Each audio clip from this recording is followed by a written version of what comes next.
De ces cuves sortiront bientôt les premières bouteilles de whisky 100% local. Toutes les étapes de fabrication du Dahu, non choisi pour le spiritueux par les chais Saint-Éloi aux Forges, vont être réalisées sur place. Le projet distillerie, c'est de produire nous-mêmes nos eaux de vie de malt, bio, exclusivement, en seigle, en blé et en orge, avec l'objectif des céréales produites localement. Pour démarrer, on a une malterie partenaire en Alsace qui nous fournit les céréales maltées. Depuis un an, l'entreprise commercialise déjà du whisky, mais celui-ci est le fruit d'une collaboration avec la distillerie du Vercors. Et seul son vieillissement était fait dans les Vosges.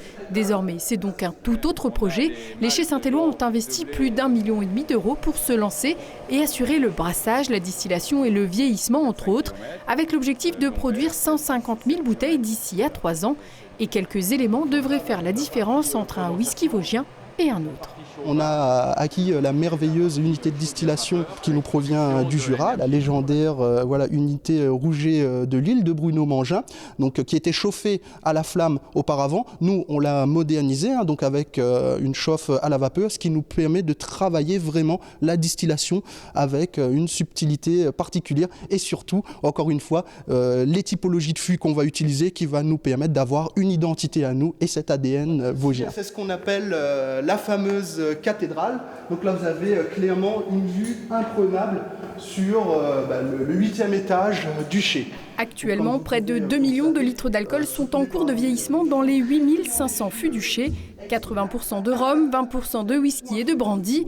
Autre ambition affichée pour les chais Saint-Éloi, le développement à l'international. L'export reste un sujet prioritaire. Le marché national n'est pas bon du tout.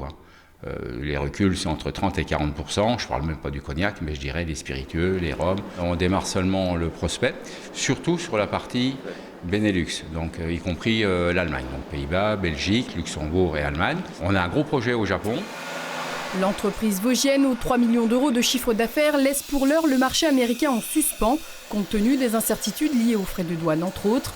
Actuellement, la France compte un peu plus de 200 distilleries qui vendent 1,5 million de bouteilles de whisky chaque année. D'ici à 16 mois, les premières vosgiennes viendront compléter l'offre.